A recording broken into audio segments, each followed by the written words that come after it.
আসসালামু আলাইকুম।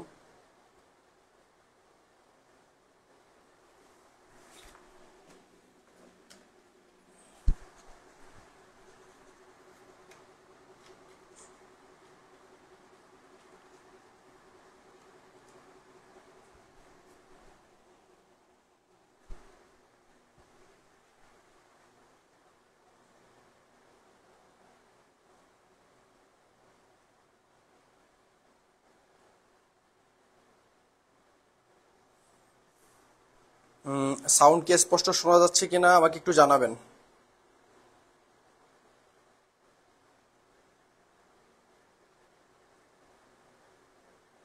সাউন্ড কি স্পষ্ট শোনা যাচ্ছে কিনা?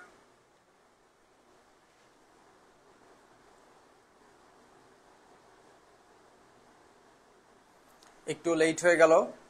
তো ইনশাল্লাহ আমি এখন তোমাদের সব থেকে গুরুত্বপূর্ণ অধ্যায়টা করাচ্ছি, যেহেতু আজকের 8টা তোমাদের সময় আছে এবং আমি তোমাদের কথা দিচ্ছি যে আমি তোমাদের যেগুলো অধ্যায় করাবার কথা বলেছি প্রতিটা অধ্যায় আমি তোমাদের আজকে লাইভ ক্লাসের মাধ্যমে কমপ্লিট করিয়ে দিব। কেমন? আচ্ছা, সো টেনশনের কোনো কারণ নেই। ষষ্ঠ অধ্যায় করাবো, বেতন ও মজুরি বিবরণী করাবো, অংশীদারি করাবো এবং এই যৌথ মূলধনী কোম্পানির আর্থিক বিবরণীও করাবো। এর আগে কিন্তু আমি তোমাদের শেয়ার ইস্যুর অঙ্ক করিয়েছি। হ্যাঁ, আমি একটু সময় নিয়ে নিচ্ছি আর কি। আমি কিন্তু এরপরে মানে এর আগে শেয়ার ইস্যুর অঙ্কও করিয়েছি তোমাদের এবং মানে চতুর্থ অধ্যায় যেটা ওটাও করিয়েছি এবং আমি তোমাদের খুবই মানে গুরুত্বপূর্ণ একটা এবং সহজ একটা অধ্যায় কিন্তু আমি তোমাদের কয়েছি, যেখান থেকে তুমি 10 মার্কের একটা প্রশ্ন পাবেই পাবে। সেটা হচ্ছে লিফো ফিফোর অঙ্ক, মানে অষ্টম অধ্যায় মজুদ পণ্যের হিসাব রক্ষণ পদ্ধতি। অধ্যায়টি কিন্তু একদম সহজ একটা অধ্যায়, একদম সহজ একটা অধ্যায়। সো তোমরা যদি কারো পাশের চিন্তা থাকে তো এই লাইভটার আগের লাইভ দুইটা দেখলে ইনশাল্লাহ আই হোপ তোমাদের তোমাদের পাশের ব্যবস্থা হয়ে যাবে ইনশাল্লাহ। পাশ নিয়ে তোমাদের চিন্তা করতে হবে না, ঠিক আছে? আচ্ছা, সুমাইয়া ফেরদাউস এইচএসসি 25 ওয়েলকাম, ঠিক আছে? আচ্ছা, ঠিক আছে। তো থ্যাংক ইউ সবাইকে। তো চলো আমরা বেশি সময় নিব না, আমি জাস্ট 2টা মিনিট টাইম নিয়ে নিচ্ছি যাতে সবাই একটু অ্যাড হতে পারে। তো তোমাদের এই ভিডিওটা একটু শেয়ার করে দিবে। খুবই গুরুত্বপূর্ণ ক্লাস। আমরা পঞ্চম অধ্যায় করব। কেমন? অধ্যায় 5, হিসাব বিজ্ঞান দ্বিতীয় পত্রের অধ্যায় 5, মানে এটা হচ্ছে তোমার যৌথ মূলধনী কোম্পানির আর্থিক বিবরণী। তো এইটা নিয়ে তোমাদের খুব একটা ভয় আছে, তো আমি ভয়টা দূর করে দেওয়ার জন্যই মূলত এই ক্লাসটা নিচ্ছি, যাতে তোমাদের ভয়টা দূর হয় এবং আমি কিছু টিপস দিয়ে দিব, ঠিক আছে? আমি কিছু টিপস দিয়ে, হ্যাঁ, আর্থিক বিবরণী বিশ্লেষণ ষষ্ঠ অধ্যায়ের ক্লাস আসছে, ঠিক আছে? ক্লাস আসবে, আমি আজকে রাতেই নিব। তো সব প্রবলেম সলভ করে দেবো। অংশীদারদের মূলধন হিসাব, চলতি হিসাবে সুদের যে ব্যাপারটা এবার সব ক্লিয়ার করে আলোচনা করবে। এখন যেটা করাচ্ছি তোমরা প্লিজ এইটার দিকে সব থেকে বেশি মনোযোগ দাও বাবারা। দেখো, তোমাদের যে কথাটা আমি বলছিলাম সেটা হচ্ছে এই অধ্যায়টা তোমরা অনেকেই ভয় পাও। এখন কেন ভয় পাও এর মূল রিজন হচ্ছে যে স্যার আর্থিক বিবরণী আমি পারি না, এটা আমার জন্য আসলে খুব বেশি ভয়ের। তো আমার মনে হয় যে তোমরা যদি এইটা একটু মনোযোগ দিয়ে দেখো আজকের ক্লাসটা, তাহলে তোমরা মোটামুটি 9-10 যে আর্থিক বিবরণী করছো, ওই যে হিসাব বিজ্ঞান প্রথম পত্রের টুকটাক যতটুকু করছো তুমি এই দ্বিতীয় পত্রের আর্থিক বিবরণীটা পারবা, এটা আমার বিশ্বাস, ঠিক আছে? তোমরা প্লিজ, বেতন ও মজুরি ভিডিও আজকে রাতেই আসবে, ঠিক আছে? একটু ওয়েট করো, একটু ওয়েট করো, ওকে? তো আমি তোমাদের যেটা বলছিলাম সেটা হচ্ছে যে যদি তোমরা একটু চিন্তা করো এইভাবে যে না, দ্বিতীয় পত্রের আর্থিক বিবরণীটা আসলে সহজে পারা সম্ভব, স্যার যেহেতু বলছে, তাহলে আমরা একটু সেইভাবে মানে কি বলো এটাকে, একটু স্যারের কথা শুনে দেখি। এবং তুমি যদি আর্থিক বিবরণী নাও পারো, কারণ তোমরা কিন্তু জানো যে আর্থিক বিবরণী তোমাদের 2টা প্রশ্ন আসবে, 2টার প্রশ্নের উত্তর করাই কিন্তু বাধ্যতামূলক। সো এখানে কিন্তু 20 মার্ক। এখন তোমার বাকি যে অধ্যায়গুলো আছে, অধ্যায়গুলো থেকে 9টা প্রশ্ন আসবে, তুমি সর্বোচ্চ 5টা প্রশ্নের উত্তর করতে পারবা। এখন তুমি কিন্তু এইখান থেকে 7টা করলে হবে না, এখান থেকে তুমি সর্বোচ্চ 5টাই পারবা, আর এখান থেকে তোমার 2টা করতেই হবে। তার মানে এখান থেকে যদি তুমি 2টা না করো, তাহলে এখান থেকে কিন্তু তুমি 5টা, মানে সর্বোচ্চ তুমি 50 নম্বরের উত্তর করতে পারবা সিকিউতে, ওকে? যেটা আমাদের জন্য কিন্তু একদমই কাম্য না। আমরা মোটামুটি চেষ্টা করব কিন্তু 100 মার্কের আনসার করার জন্য। এখন আমি এই ক্লাসটার শেষে, এখন আমি এই কথাটা বলবো না, তো আমি একদম এই ক্লাসের শেষে, যাতে তুমি মোটামুটি আর্থিক বিবরণী যদি নাও পারো, হ্যাঁ, যদি বা এই ক্লাসটা করার পরে যদি পরীক্ষার হলে নাও মিলাতে পারো, তো সেক্ষেত্রে কি দিয়ে কি করবা আমি সেটা বলে দিব, যাতে তুমি মোটামুটি এখানে একটা ভালো মার্ক পাও, তোমার A+টা যেন মিস না যায়। কিন্তু তোমরা এই জিনিসটা মনে রাখো, তোমাদের যাদের টার্গেট A+, তোমাদের যাদের টার্গেট এই A+, তারা এই ক্লাসটা মিস দিও না কিন্তু প্লিজ, এই ক্লাসটা মিস দিও না। মানে যে করে হোক, মানে তোমার A+ পাওয়া লাগবে। তুমি আর্থিক বিবরণী কম পারো, তারপরও যদি ব্যাপারটা এরকম হয় যে না স্যার আমার A+ পাওয়া লাগবে, আমি আর্থিক বিবরণী কম পারি, তো কি হয়েছে, A+ পাওয়া লাগবে, সেই ক্লাসটা কিন্তু মিস দিও না, ঠিক আছে? আমি এখানে তোমাদের 2টা সিকিউ সলভ করে দেবো, কারণ এটার বোর্ড কোশ্চেন নিয়ে আলোচনা, মানে এটার যে বেসিক এগুলো নিয়ে আলোচনা করার কোনো কিছু নাই।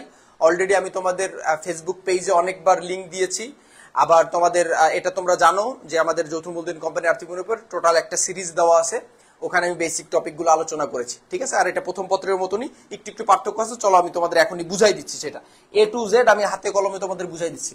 আমি 2টা সিকিউ করাই দিচ্ছি। একটা সিকিউ করাবো ইনশাল্লাহ, এটা হচ্ছে আমি একটু বলে দিই কোন 2টা প্রশ্ন করাবো। একটা করাবো সিলেট বোর্ড 23, যেটা আমার লাস্ট শুট কোর্সে আমি করাইছিলাম। আর একটা করাবো হচ্ছে হলো বরিশাল বোর্ড 19, বরিশাল বোর্ড 19, ঠিক আছে। তাহলে এই 2টা কোশ্চেন ইনশাল্লাহ আমরা সমাধান করব। বরিশাল 19,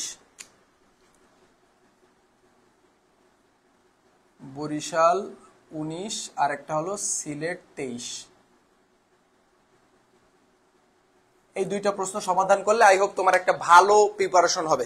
তুমি যদি অঙ্ক নাও মিলাইতে পারো পরীক্ষা হলে মার্কস পাবা। তুমি কিন্তু ক্লাসটা করতে হবে বাবা, আমি যেটা করাচ্ছি এই ক্লাসটা করতে হবে, বাসায় বসে 1-2 বার একটু করতে হবে, কেমন? তো আসো প্রথমে আমরা সহজ অঙ্কটা দিয়ে শুরু করি।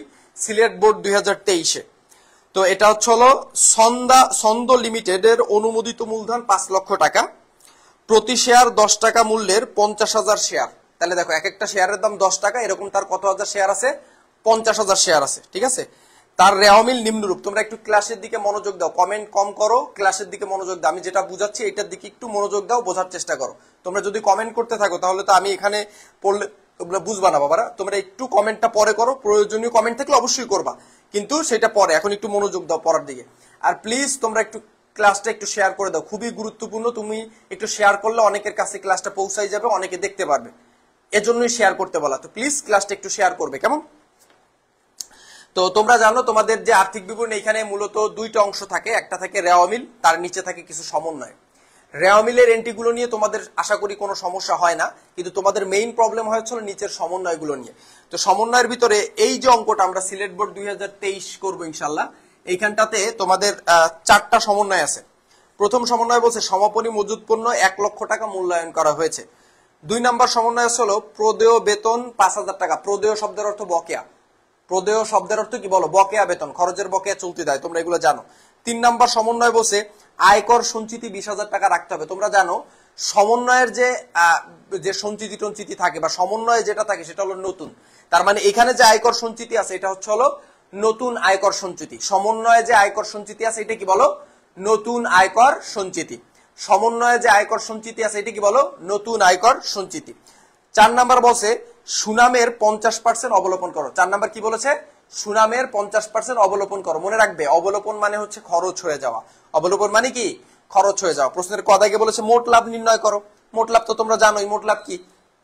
মোট লাভ হচ্ছে হলো নিট বিক্রয় থেকে বিক্রিত পণ্যের ব্যয় বিয়োগ দেবো। চলো আমি আর কথা বলাবো না, সরাসরি অঙ্কে চলে যাই। আমরা এখন করছি সিলেট 23, কেমন? সিলেট 23।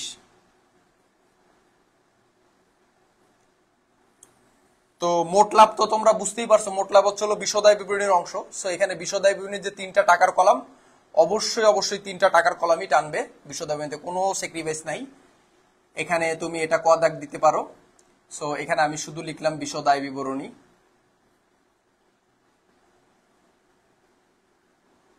আর তোমরা এটাও জানো যে উপরে প্রতিষ্ঠানের নাম লিখতে হয়, এরপর নিচে সাল তারিখ ফারিখ যেগুলো আছে ওইগুলো দিয়ে দিবা। এটা হলো আংশিক, এটা না লিখলেও চলে। আংশিক মানে হচ্ছে মনে করো বিশদায় বিবরণী তো 4টা মুনাফা নির্ণয় করতে হয়, ঠিক আছে। প্রথমে হচ্ছে হলো মোট মুনাফা, এরপরে পরিচালন মুনাফা, এরপর হচ্ছে হলো কর পরবর্তী নিট মুনাফা, আর হচ্ছে কর পূর্ববর্তী নিট মুনাফা, এর হচ্ছে হলো কর পরবর্তী নিট মুনাফা। তো যেহেতু 4টা মুনাফা নির্ণয় করতে হয় যৌথ মূলধনী কোম্পানি, এখানে যেহেতু আমরা শুধু প্রথম মুনাফাটা নির্ণয় করতেছি মোট মুনাফা, এই জন্য আমরা আংশিক লিখে রাখছি, না লিখলেও চলবে। বিবরণ লিখবো এখানে, আর এখানে টাকার অ্যামাউন্ট গুলো লিখবো।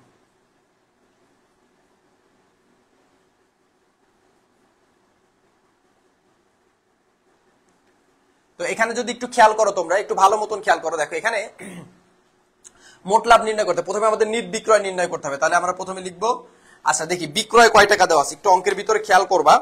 তো অঙ্কের ভিতরে দেওয়া আছে বিক্রয় হচ্ছে 4,60,000 টাকা। আমরা কিন্তু জানি বিক্রয় থেকে বিক্রয় ফেরত, বিক্রয় বাট্টা, হ্যাঁ, এগুলো আমরা বিয়োগ দেই এবং অলিখিত বিক্রয়টা যোগ দিই।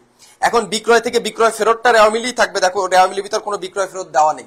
এবং বিক্রয় বাট্টা এটাও রেওয়া মিলের ভিতর দেওয়া থাকবে, দেখো রেওয়া মিলের ভিতর কোথাও বিক্রয় বাট্টা দেওয়া নেই। এবং সর্বশেষ হচ্ছে হলো সমন্বয়ে দেওয়া থাকবে হচ্ছে অলিখিত বিক্রয়, যেটাও দেওয়া নাই। তার মানে এই অঙ্কে যেটা বিক্রয় সেটাই হচ্ছে নিট বিক্রয়, এখানে যেটা বিক্রয় সেটাই হচ্ছে নিট বিক্রয়। তাহলে আজকে বাবা সারা রাত ক্লাস চলবে মোদের বিদ্যালয়ে, যার যখন লাগবে যে টপিকটা লাগবে সে ক্লাসে আমাকে পাবা, ঠিক আছে, টেনশন নিও না। নিট বিক্রয়, তো নিট বিক্রয় কত টাকা? নিট বিক্রয় হচ্ছে আমাদের অঙ্কের ভিতর তো বিক্রয় দেওয়াই আছে 4,60,000 টাকা। তো এটা একদম থার্ড কলমে লিখবো যেহেতু নিট বিক্রয়। আর বিক্রয়ের সঙ্গে যদি কোনো কাজ টাজ থাকতো যেমন বিক্রয় বিক্রয় ফেরত, সেক্ষেত্রে আমরা এই সেকেন্ড কলামে কাজ করে যোগ বিয়োগ করে যে টাকাটা হতো সেটা আমরা থার্ড কলামে নিতাম, কেমন? আচ্ছা, তো নিট বিক্রয় পেয়ে গেছি। আমরা সবাই জানি নিট বিক্রয় থেকে জাস্ট বিক্রিত পণ্যের ব্যয়টা আমরা বাদ দিব।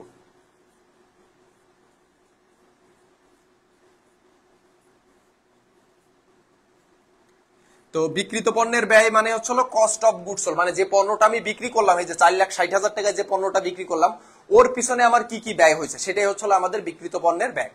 এখন কথা হচ্ছে এই বিক্রিত পণ্যের ব্যয়ের ভিতর আমরা কোন আইটেম গুলো নিব? তোমরা জানো বিক্রিত পণ্যের ব্যয়ের ভিতর টোটাল 4টা আইটেম আসে, প্রারম্ভিক মজুত পণ্য, নিট ক্রয়, প্রত্যক্ষ খরচ এবং সমাপনী মজুত পণ্য। তো প্রথম যে প্রারম্ভিক মজুত পণ্য এটা রেওয়া মিলের ভিতর দেওয়া থাকে, একটু অঙ্কের ভিতর রেওয়া মিলের ভিতর খুঁজো।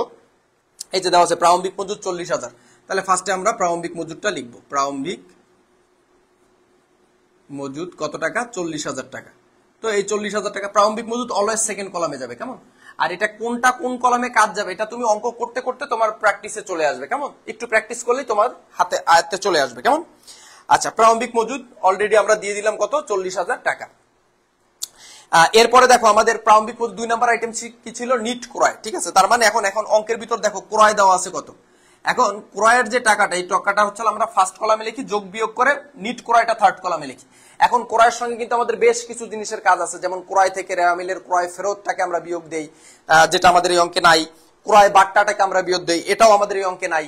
এরপরে হচ্ছে গিয়ে হলো তোমার হচ্ছে বিনামূল্যে পণ্য বিতরণ আমরা বিয়োগ দেই, এটা আমাদের এই অঙ্কে নাই, এটা সমন্বয়ে থাকে, তো এটাও অঙ্কে নাই। এবার হচ্ছে হলো মালিক কর্তৃক পণ্য উত্তোলন, এটাও সমন্বয়ে থাকে, এটাও মালিক কর্তৃক পণ্য উত্তোলনও করেনি। সো এরকম কোনো কিছুই নাই। সো এই অঙ্কে কিন্তু মানে ক্রয় রিলেটেড কোনো কথা বলাই নেই, ক্রয় ভ্যাট ট্যাট কোনো কিছুই নাই। তার মানে যেটা ক্রয় ওইটাই নিট করে, যেহেতু ক্রয়ের সঙ্গে যোগ বিয়োগ করার কিছু নাই, তার মানে যা ক্রয় তাই নিট করে। তার মানে এখানে আমরা এটাকে শুধু ক্রয় না লিখে আমরা সরাসরি লিখে দিতে পারি ইহাই আমাদের নিট ক্রয়। ইহা আমাদের কি ক্রয় বলো? নিট ক্রয়। তাহলে নিট ক্রয় কত টাকা? 2,69,000 টাকা। এটা সেকেন্ড কলামে লিখে দেবো, ঠিক আছে, 2,69,000 টাকা। প্লিজ তোমরা ভিডিওটা একটু শেয়ার করো, মাত্র 131 জন দেখতেছো, প্লিজ ভিডিওটা একটু শেয়ার করো বাবারা। আমি তো তোমাদের জন্য চেষ্টা করছি, আমি সকালবেলার থেকে এত পরিমাণ ব্যস্ত আমি যে খাইতেও পারিনি, মানে বুঝতে পারতেছো যে কি অবস্থায় আছে, পেটের ভিতরে ইঁদুর দৌড়াচ্ছে, এখন সেই ইঁদুর নিয়ে তোমাদের সঙ্গে ক্লাস নিচ্ছে। এখন তোমরা যদি একটু শেয়ার না দাও এটা তো আসলে কষ্ট লাগে। প্লিজ ভিডিওটা একটু শেয়ার করো, আর আমাদের যে ফেসবুক পেজটা আছে এই পেজটা একটা লাইক দিয়ে দিও। আর আমাদের একটা মোদের বিদ্যালয় গ্রুপ আছে, ফেসবুক গ্রুপ আছে অফিসিয়াল, যেখানে 5,000+ মেম্বার আছে। ওই গ্রুপে তোমরা যুক্ত থাকতে পারো। আমাদের যত অ্যাক্টিভিটিস, যত মানে ভিডিও টিডিও আমরা ওখানেও শেয়ার করি। সো ওইখানে আমাদের একটা কমিউনিটির মতন, if you want you can join, ঠিক আছে, তুমি যুক্ত হতে পারো ওখানে, ইনশাল্লাহ ভালো কিছু হবে, কেমন? সো এটা আমাদের নিট ক্রয়। এরপরে দেখো আমরা কিন্তু বলছিলাম কিছু প্রত্যক্ষ খরচ, তাহলে 3টা জিনিস, একটা জিনিস পাইলাম হচ্ছে প্রারম্ভিক মজুদ, একটা পাইলাম নিট ক্রয়, এবার ছিল প্রত্যক্ষ খরচ। এখন প্রত্যক্ষ খরচ কি তোমরা অলরেডি জানো, প্রত্যক্ষ খরচ হচ্ছে 60টা: মজুরি, ডকচার্জ, জাহাজ ভাড়া, আমদানি শুল্ক, ক্রয় পরিবহন, জ্বালানি, নগর শুল্ক। ওকে, তো এখন শোনো, দেখো আমরা এখন এর ভিতর খুঁজবো যে মজুরি ডকচার্জ কই আছে। অঙ্কের ভিতরে রেওয়া মিলের ভিতরেই থাকে এগুলো, মজুরি ডকচার্জ টকচার্জ এগুলো কিছুই নেই। সো কিছুই নাই, সমন্বয়েও কোনো কিছুই নাই, তার মানে এখানে কোনো প্রত্যক্ষ খরচ নাই। সো আমরা এই দুইটা যোগ দিতে পারি, তাহলে হচ্ছে 3,09,000 যদি আমার ভুল না হয় যোগ বিয়োগে। এবং এই যোগটা করে আমরা টাকাটা সেকেন্ড কলামে লিখবো, এবং এটার থেকে সমাপনী মজুদ পণ্যটা আমরা বিয়োগ দেবো। মনে রাখবা এই যোগ দিয়ে, মানে এই প্রারম্ভিক মজুদের এই যে জিনিসটা, এগুলো যোগ দিয়ে আমরা কিন্তু টাকা সেকেন্ড কলামে লিখবো, এবং এটার থেকে আমরা বাদ দিব হচ্ছে তোমার সমাপনী মজুদ পণ্য। আজকে এই ক্লাসটা যারা করবা তারা ইনশাল্লাহ পরের দিন অঙ্ক না পারলেও 10 মার্ক পাবা, ঠিক আছে। আমি সেই টিপস ক্লাসের শেষে বলে দিব, ঠিক আছে, এখন বলবো না, এখন বললে তোমরা শিখতে চাবা না, ক্লাসের শেষেই বলে দেবো। আবার ক্লাসের মাঝখানেও বলে দিতে পারি, আবার অনেক আছে লাস্টে এসে অ্যাড হবা না, মাঝখানেও বলে দিতে পারি, মিস করলে তোমার মিস। আচ্ছা, তো দেখো এখানে সমাপনী মজুদ পণ্য, এটা অলওয়েজ সমন্বয়ে থাকবে, ক্লোজিং ইনভেন্টরি, ঠিক আছে। সমাপনী মজুদ পণ্য আছে 1 লক্ষ টাকা, সো আমরা এখান থেকে 1 লক্ষ টাকা বিয়োগ দিয়ে দেব। তার মানে এখানে বিক্রিত পণ্যের ব্যয়ের ভিতরে কি হলো, প্রারম্ভিক মজুদ দিয়ে শুরু, সমাপনী মজুদ দিয়ে শেষ। তাহলে এবার আমরা এটা থেকে 1 লক্ষ বিয়োগ দিলে হয় 2,09,000। 3,09,000 থেকে 1 লক্ষ বিয়োগ দিলে হয় 2,09,000। এবার এইটার থেকে এই অ্যামাউন্টটা আমরা বিয়োগ দিলেই পাবো আমাদের সেই কাঙ্ক্ষিত মোট মুনাফা। তো আসো আমরা একটু বিয়োগ দিই। ক্যালকুলেটর কোথায় লুকালে ভাই তুমি? 4,60,000 মাইনাস 2,09,000, তাহলে হচ্ছে 2,51,000। হ্যাঁ, উত্তর মিলে গেছে, উত্তর মিলে গেছে, শাবাশ।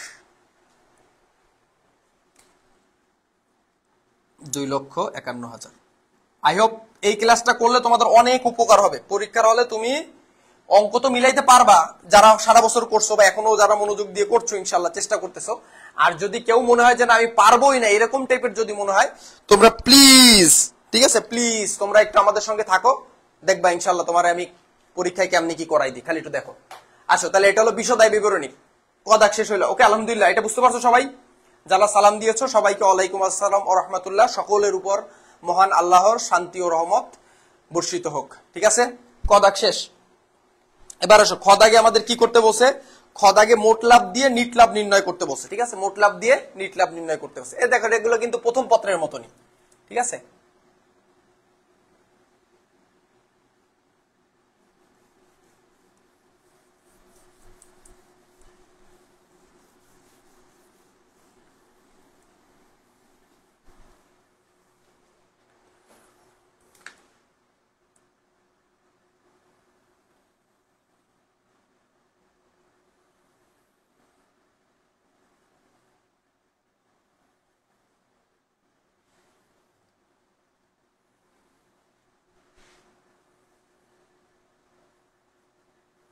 আচ্ছা, প্রশ্নের ভিতরে আমাদের মোট লাভ কিন্তু দিয়ে দিছে বাবারা। প্রশ্নের ভিতরে মোট লাভ কত টাকা দিছে? মোট লাভ দিয়ে দিছে 2,25,000।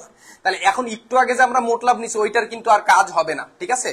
হ্যাঁ, সানগ্লাস পরবো। সানগ্লাস পরবো না মানে কমলা রঙের সানগ্লাস। আজকে আমাদের লাস্ট ক্লাস বেটা, আজকে আমাদের লাস্ট ক্লাস। আজকে সানগ্লাস পরবো না তো কবে পরবো? মোট লাভ প্রশ্নে দিয়ে দিয়েছে 2,25,000 টাকা। সো আসো আমরা মোট লাভটা আগে নির্ণয় করি, ঠিক আছে। মানে সরি, মোট লাভ তো নির্ণয় করা লাগবে, মোট লাভ তো দিয়ে দিছে। মোট লাভ, মোট লাভ এটা আমরা ব্র্যাকেট লিখে দিতে পারি প্রশ্নে প্রদত্ত, মানে প্রশ্ন থেকে এটা পাইছি আমরা, প্রশ্নে প্রদত্ত। তো মোট লাভ কত টাকা ছিল? মোট লাভ প্রশ্নে দিয়ে দিয়েছে কত? 2,25,000। এটা একদম থার্ড কলামে চলে যাবে, যেহেতু প্রশ্নে দিয়ে দিয়েছে। আর মোট মুনাফা অলওয়েজ থার্ড কলামেই থাকে। তো আমরা সবাই জানি মোট মুনাফা থেকে আমাদের পরিচালন ব্যয়গুলোকে বিয়োগ দিতে হয়। মোট লাভ থেকে আমাদের পরিচালন ব্যয়গুলোকে বাদ দিতে হয়। তাহলে বাদ পরিচালন ব্যয়। প্লিজ ভিডিওটা একটু শেয়ার করো বাবারা। আর আমাদের যে পেজটা একটু ফলো দিয়ে রাখতে পারো তোমরা, ঠিক আছে। সব আপডেট, লাইভ ক্লাস, সামনেও তোমাদের সঙ্গে আমাদের দেখা হবে অনার্সে অ্যাডমিশন ইনশাআল্লাহ, ঠিক আছে। তো আসো, পরিচালন ব্যয়। পরিচালন ব্যয়ের ভিতরে সাধারণত আমরা অফিস ও প্রশাসনিক খরচ ও বিক্রয় বিতরণ খরচটাকে নিয়ে থাকি। তো এখন আমরা অঙ্কের ভিতরে দেখবো যে এই অঙ্কের ভিতরে কি কি পরিচালন ব্যয় আছে। তো পরিচালন ব্যয়ের ভিতরে তুমি নাম্বার ওয়ান চেষ্টা করবা, সবসময় একটু চেষ্টা করবা, সেটা হচ্ছে তুমি বেতনটাকে একটু আগে নেওয়ার চেষ্টা করবা, ঠিক আছে। আচ্ছা, একটু খেয়াল করো কেমন। আচ্ছা দেখো, তো প্রথমে বেতন দেওয়া আছে। তো বেতন দেওয়া আছে কত টাকা? বেতন দেওয়া আছে, এই ডট ডট তোমার এগুলো না দিলেও হবে। বেতন দেওয়া আছে 25,000 টাকা। একটু সমন্বয়ে দেখো বেতনে কোনো বকেয়া বা অগ্রিম আছে কিনা। হ্যাঁ আছে, তাহলে বেতন দেওয়া আছে 25,000 টাকা। তাহলে ফার্স্ট কলামে লিখবো 25,000 টাকা। নিচে সমন্বয়ে দেখো কয় নাম্বার সমন্বয়? 2 নাম্বার সমন্বয় বলছে প্রদেয় বেতন 5,000 টাকা। প্রদেয় শব্দের অর্থ বকেয়া। আমরা সবাই জানি যে বকেয়া যোগ করতে হয়, এটা তো তোমরা জানো। বকেয়া আমরা কি করি বলো? বকেয়া আমরা যোগ করি এবং অগ্রিম আমরা কি করি বলো? অগ্রিম আমরা বিয়োগ করি, কেমন। আচ্ছা, তো এখানে যেহেতু তোমার হচ্ছে হলো কি বলছে, প্রদেয় আছে, প্রদেয় শব্দের অর্থ হচ্ছে বকেয়া, তাহলে লিখবো যোগ বকেয়া। বকেয়া কত টাকা? বকেয়া হচ্ছে কত টাকা? 5,000 টাকা। তার মানে 5,000 টাকা বেতন আমরা দিতে পারিনি, এটা বকেয়া রয়েছে। তাহলে 25 আর 5 হচ্ছে তোমার 30,000 টাকা টোটাল বেতন। এবার দেখি আর কি কি পরিচালন ব্যয় আছে। বেতনের নিচে আছে মনিহারি। তো মনিহারি আমাদের জন্য একটা পরিচালন ব্যয়, তো লিখলাম মনিহারি। তো তো মনিহারির টাকাটা আমরা ফার্স্ট কলামে লিখবো, এটা থেকে অব্যবহৃত মনিহারি, সমন্বয়ে যদি অব্যবহৃত মনিহারি থাকে সেটা আমরা বিয়োগ দিব, ঠিক আছে। তো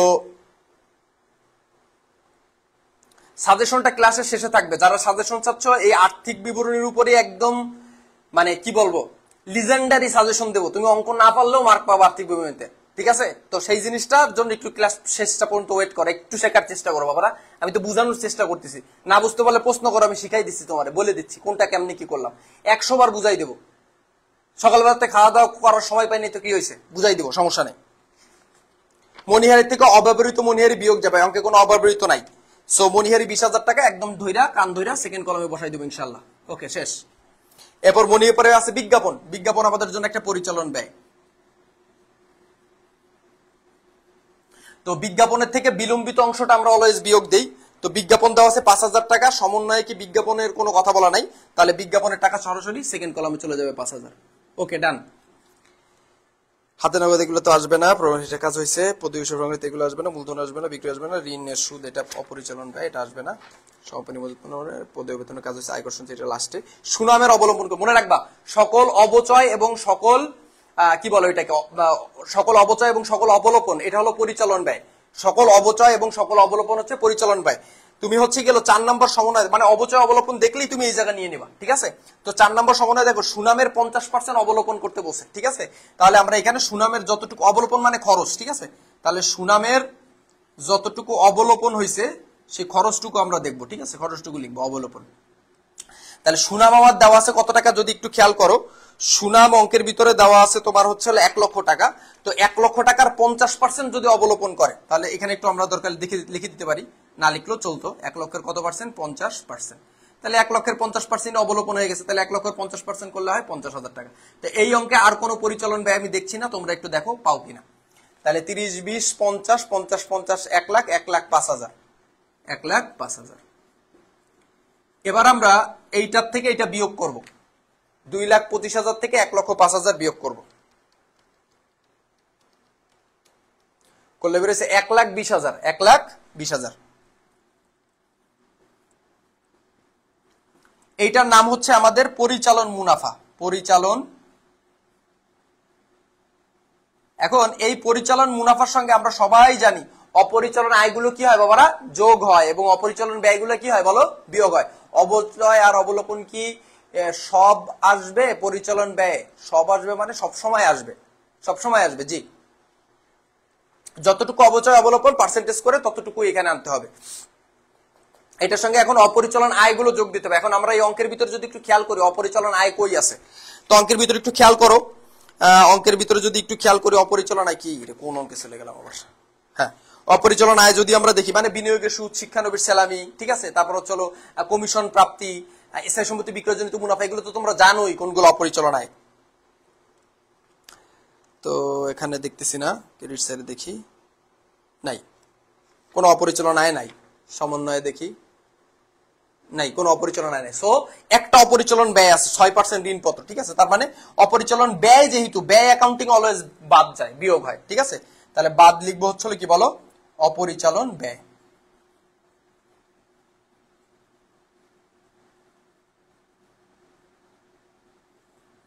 তো অপরিচালন ব্যয়ের কথা যদি চিন্তা করি, অপরিচালন ব্যয় কোনটা, ঋণের সুদ, ব্যাংক জমাতিরিক্ত উত্তোলনের সুদ, ঠিক আছে, তারপর তোমার ব্যাংক চার্জ, এগুলো হচ্ছে কি ব্যাংক চার্জ আবার পরিচালন ব্যয়ের ভিতরে নয় অনেকে, যাক ওগুলোর দিকে না যাই, ঠিক আছে।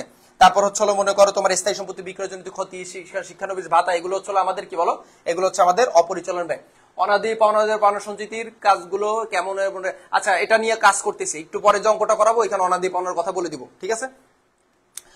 তাহলে এখানে দেখো, এখানে দেওয়া আছে 6% ঋণপত্র, 6% ঋণপত্র 50,000 টাকা। এই যে 6% দেওয়া আছে, এই 6% হচ্ছে এই ঋণপত্রের সুদ। আর তোমরা জানো ঋণপত্র একটা দীর্ঘমেয়াদী দায়, তো ওই 50,000-এর 6% করলে যেটা হয় সেটা হলো ঋণপত্রের সুদ। তাহলে আমরা এখানে লিখবো ঋণপত্রের সুদ, সেটা কত, 50,000-এর কত পার্সেন্ট, 50,000 টাকা হলো ঋণপত্র, এর 6% হচ্ছে তোমার সুদ। তাহলে 50,000-এর 6% করলে হয় কত,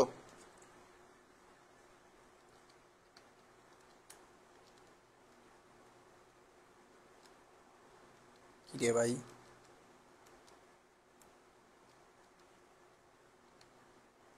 50,000-এ 6% করতেছি, তা কি হচ্ছে? আমার ক্যালকুলেটরে কি মাথা খারাপ হয়ে আছে?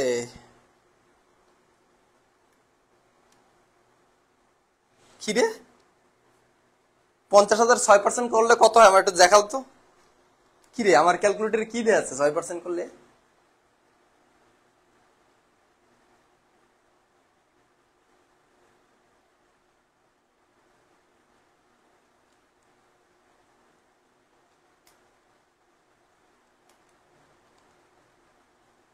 হুম, 3,000। এবার ঠিক আছে, 3,000।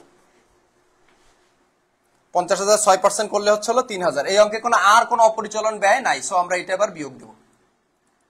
তাহলে এটা বিয়োগ করলে হচ্ছে 1,17,000। তো দেখো এইখানটাতে হলো একটু পার্থক্য। এই অঙ্কটা করানোর মেইন উদ্দেশ্য হচ্ছে এখন এটা যেটা বুঝেছে এটা প্লিজ একটু খেয়াল করো।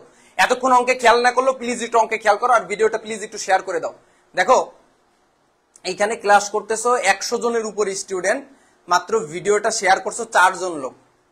দেখো আসলে কাদের জন্য কষ্ট করি বলো, মানে কাদের জন্য কষ্ট করি বলো, তোমাদের আসলে কি বলবো বলো। মানে আমি জাস্ট খালি তোমাদের বললাম একটু শেয়ার করো, যে এখানে 142 জন ক্লাস করতেছো, তার মধ্যে মাত্র 4 জন স্টুডেন্ট শেয়ার করছে। এরকম করলে আর পরের যে গুরুত্বপূর্ণ যে লাইভ ক্লাসগুলো এগুলো নিতে ইচ্ছা করে বলো? থাক, যা ভালো বুঝো তাই করো, সমস্যা নাই। বলছি শেয়ার করতে, একটু শেয়ার করে যদি সম্ভব হয়।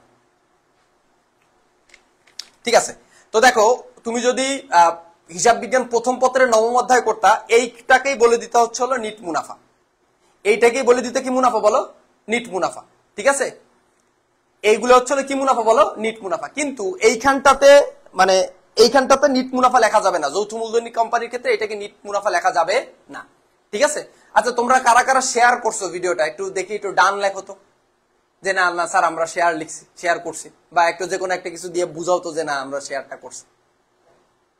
মাত্র এটা কতটা কষ্ট লাগে দেখো, আমি মানে ঘাম ঝরাই ক্লাস নিচ্ছি, মাত্র 4 জন স্টুডেন্ট শেয়ার করছে।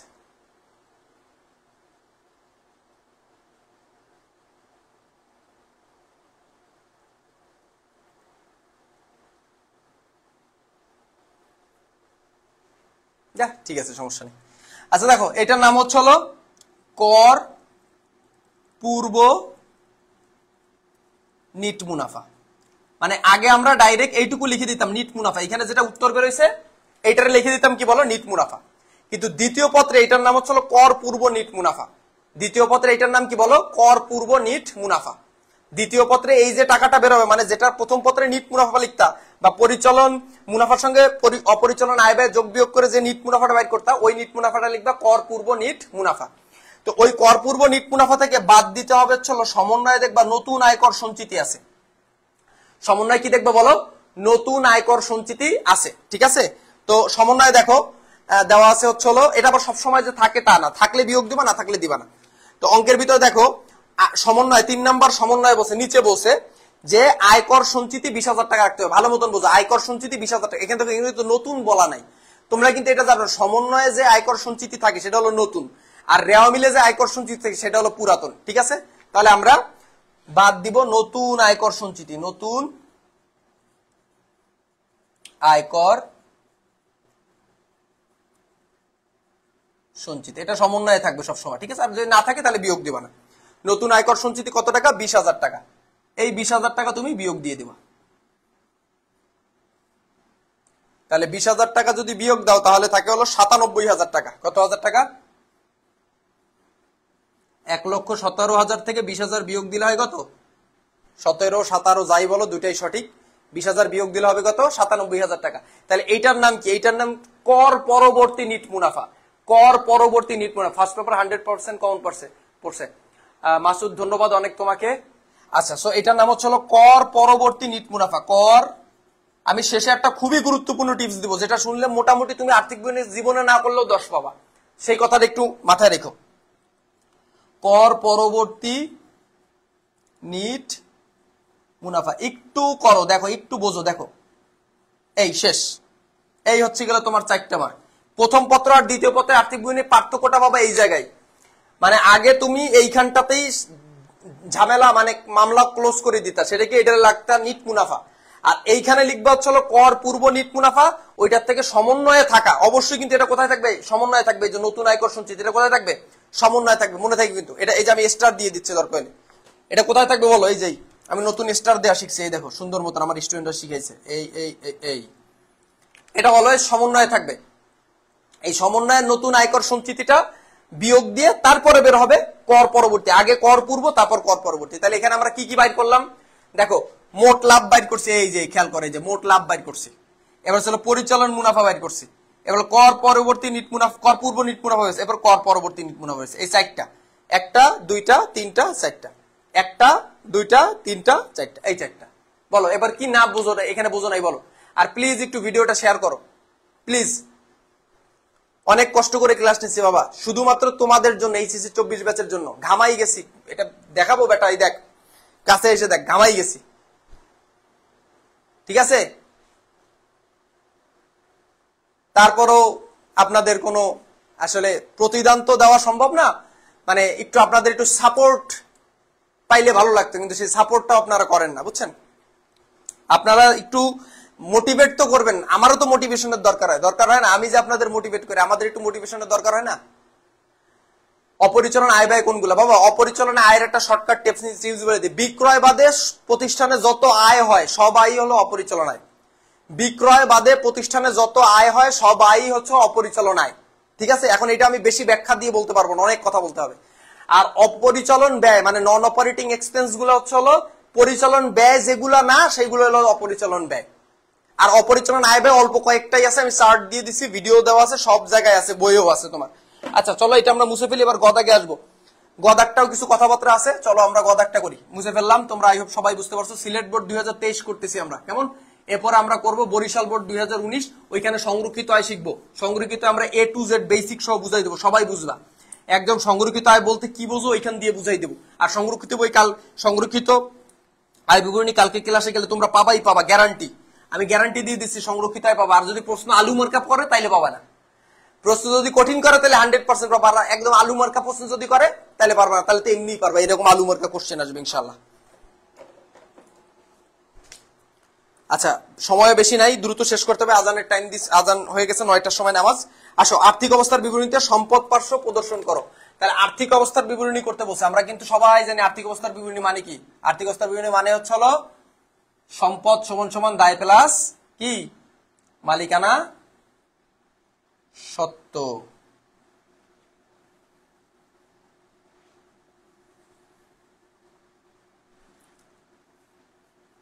আর্থিক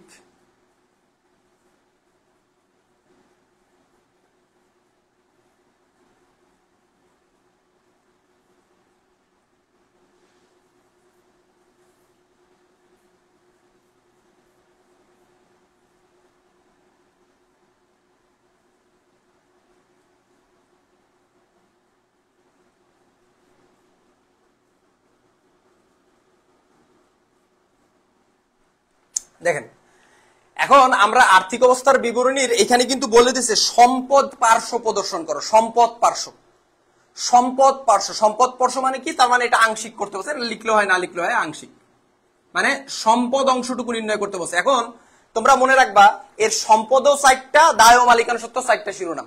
তো সম্পদের ভিতরে যে সাইটটা সম্পদ আসে, এর ভিতরে তুমি স্থায়ী সম্পদকে সবসময় আগে নিবা। এখানে যদি চলতি সম্পদকে আগে নাও কিন্তু কয়েকারে কা টয়কারে টাকাটা, বুঝতে পারছো?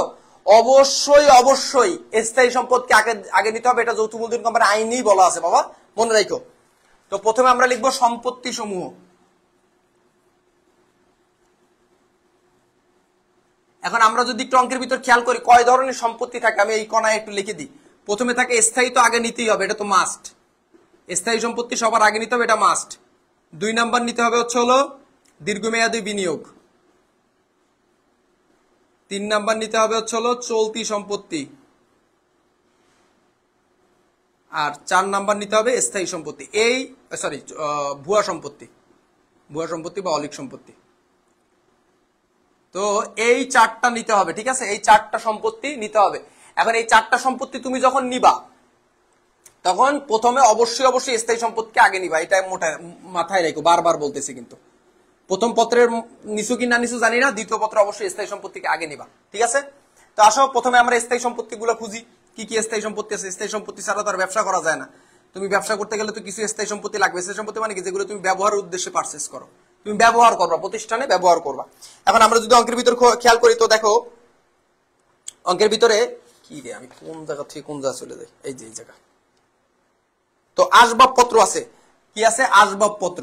তো আসবাবপত্র আমরা সবাই জানি একটা স্থায়ী সম্পত্তি। আসবাবপত্র, অফিস সরঞ্জাম, এগুলো স্থায়ী সম্পত্তি, ঠিক আছে? আসবাবপত্র। এখন আসবাবপত্র আছে কয় টাকা? 2,50,000 টাকা। সমন্বয়ে যদি কোনো অবচয় টবচয় থাকে সেটা আমরা বিয়োগ দিয়ে সেকেন্ড কলামে লিখতাম। যেহেতু কোনো অবচয় নাই সেহেতু আসবাবপত্র হচ্ছে 2,50,000 টাকা, সরাসরি সেকেন্ড কলামে। ওকে, আলহামদুলিল্লাহ, ডান। এরপরে দেখো আর কি স্থায়ী সম্পত্তি আছে? সুনাম। এখন এই সুনামটা নিয়ে তোমাদের একটু মাথা ব্যথা হইতে পারে, এটার পাশে আমি টেস্টার দিয়ে রাখতেছি। এই দেখো সুনাম। দেখো সুনাম জিনিসটা কি? সুনাম তোমরা জানো, সুনাম, পেটেন্ট, ট্রেডমার্ক, কপিরাইট, গ্রন্থস্বত্ব, এগুলো হচ্ছে হলো অস্পর্শনীয় সম্পত্তি, ইনট্যানজিবল অ্যাসেট। এগুলো হচ্ছে হলো ইনট্যানজিবল অ্যাসেট। কিন্তু এই যৌথ মূলধনী কোম্পানির ক্ষেত্রে, ঠিক আছে, যৌথ মূলধনী কোম্পানির ক্ষেত্রে তোমার হচ্ছে হলো এই সুনামটাকে স্থায়ী সম্পত্তি হিসাবে ধরা হয়। কি বলছো বলো? যৌথ মূলধনী কোম্পানির ক্ষেত্রে মানে এই পঞ্চম অধ্যায়ের ক্ষেত্রে সুনামটাকে স্থায়ী সম্পত্তির ভিতরে তোমরা দেখাবে। মনে থাকবে তো? আচ্ছা, তো সুনাম কয় টাকা আছে? সুনাম আছে হচ্ছে হলো 1,00,000 টাকা। এটা সব সময় মনে রাখবা, সব অঙ্কের ক্ষেত্রে এটা করবা। সুনাম থাকলে স্থায়ী সম্পত্তির ভিতর নিবা 1,00,000। তো এটা ফার্স্ট কলামে কেন লিখলাম? কারণ সমন্বয়ে 50% অবলোপন ছিল। আমরা জানি সুনাম থেকে অবলোপনের অংশটুকু বাদ দিয়ে দিতে হয়। অবলোপন, তাহলে সুনামের অবলোপন কত ছিল? 1,00,000-এর 50%। তাহলে 1,00,000 তার কত পার্সেন্ট? 50%। তাহলে 1,00,000-এর 50% করলে হয় 50,000 টাকা। তাহলে এই অবলোপন, তাহলে 1,00,000 টাকার সুনাম ছিল, তার 50% অবলোপন হয়ে গেল, খরচ হয়ে গেল। তাহলে সুনাম আছে কত টাকা? আর 50,000 টাকা। ওকে, ডান। এরপরে আমরা যদি স্থায়ী সম্পত্তি আর দেখি, এটা রেওয়া মিলের ভিতর কোনো আর স্থায়ী সম্পত্তি নাই, তাহলে স্থায়ী সম্পত্তি টোটাল হইলো আমার 3,00,000 টাকা। এরপরে স্থায়ী সম্পত্তির পরে কি আসবে? দীর্ঘমেয়াদী বিনিয়োগ। দীর্ঘমেয়াদী বিনিয়োগের বেশ কিছু নাম থাকে, যেমন প্রদত্ত ঋণ, লগ্নি, সঞ্চয়পত্র, ঠিক আছে, সিকিউরিটিজ, এই নামগুলো থাকে। আবার এই জিনিসটা তোমরা একটু পেঁচাই ফেলো না, প্রদত্ত ঋণ বা ঋণ লেখে টাকাটা যদি ঋণ লেখে, স্যার সুনাম তো ভুয়া সম্পত্তি, আবার কোন জীবনে প্রথম শুনলাম সুনাম ভুয়া সম্পত্তি? সুনাম কোনোদিনই ভুয়া সম্পত্তি না, সুনাম অস্পর্শনীয় সম্পত্তি বাবা। দেখো আমি তোমাদের বলি, যেটা বলতেছিলাম যে যদি ঋণ লেখে টাকাটা যদি ডেবিট দিকে দেওয়া থাকে, তুমি ধরে নেবে এটা হলো প্রদত্ত ঋণ। তার মানে প্রদত্ত ঋণ ওটা বিনিয়োগ, মানে সম্পদ। প্রদত্ত ঋণ মানে তুমি কাউকে ঋণ দিছো। আর ঋণ লিখে টাকাটা যদি ক্রেডিট দিকে দেওয়া থাকে, তার মানে ওটা বুঝবা গৃহীত ঋণ, মানে তুমি কারো কাছে ঋণ নিছো, ওইটা তোমার জন্য দীর্ঘমেয়াদী দায়, ঠিক আছে? তো আসো এই অঙ্কে কোনো ঋণ মানে প্রদত্ত ঋণ বা লগ্নি বা বিনিয়োগ বা হচ্ছে তোমার সিকিউরিটিজ, এগুলো কোনো কিছু নাই। তার মানে এই অঙ্কে কোনো তোমার হচ্ছে দীর্ঘমেয়াদী বিনিয়োগ নাই, না থাকলে নেবো না। এবার আছে চলতি সম্পত্তি। চলতি সম্পত্তি ছাড়া তো ব্যবসায়ী হয় না, চলতি সম্পত্তি থাকবেই, ঠিক আছে? চলতি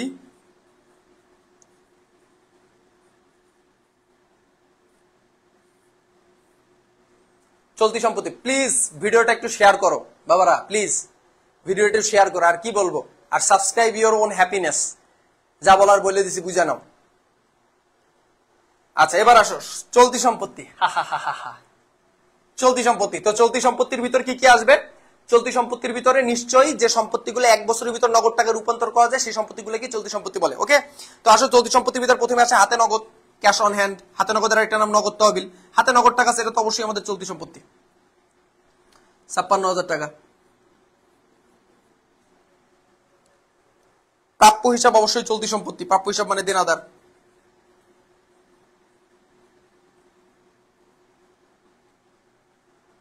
$1,75,000।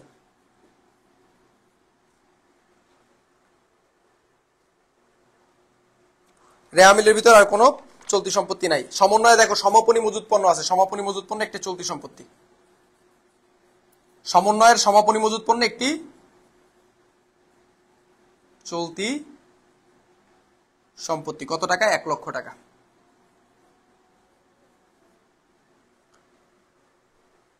প্রদেয় বেতন আসবে না, কারণ খরচের বকা চলতি দেয়, এটা এখানে আসবে না। আর কোনো কিছু নাই। সো এবার দিলাম যোগ। যোগ দিলে হয় কত? যদি একটু ক্যালকুলেটর নেই,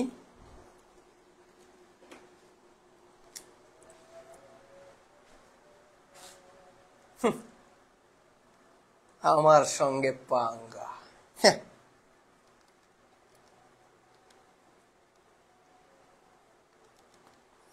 56,000 প্লাস 1,75,000 প্লাস 1 লক্ষ, 3,31,000। আর চলতি সম্পত্তি, ভুয়া সম্পত্তির কথা যদি বলি, ভুয়া সম্পত্তি হচ্ছিল তোমার 2-3টা ভুয়া সম্পত্তি মনে রাখবা। যেমন হচ্ছিল তোমার হলো শেয়ার অবহার, বিলম্বিত বিজ্ঞাপন, প্রাথমিক খরচ। তো এই অঙ্কে কোনো শেয়ার অবহারও নাই, বিলম্বিত বিজ্ঞাপনও নাই, তোমার প্রাথমিক খরচও নাই। তার মানে এইটাই হচ্ছে গেল আমাদের কাহিনী, ঠিক আছে। সো 3 লক্ষ আর হচ্ছে 3,31,000 যদি যোগ দেই তাহলে কত হয় জানো?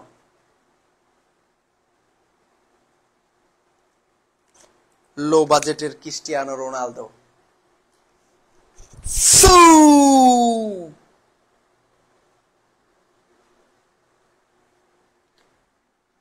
6,31,000। Yeah, yes, yes, we can do it. We can do it.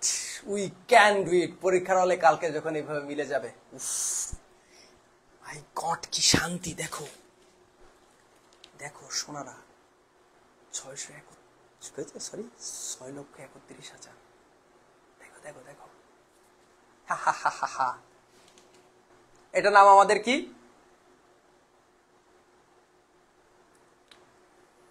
আচ্ছা, এটার নাম হচ্ছে মোট সম্পত্তি।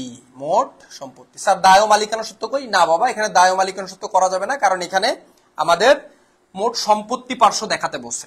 ঠিক আছে, মোট সম্পত্তি পার্শ্ব দেখাতে বলছে।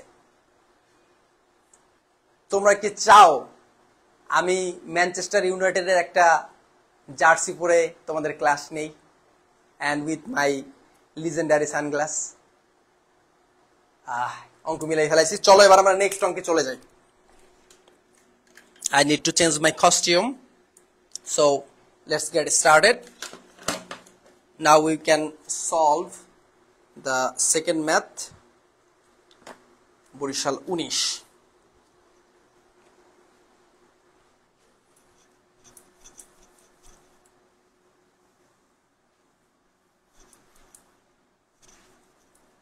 আইতে সাল যাইতে সাল, কাদের বাড়ি বরিশাল।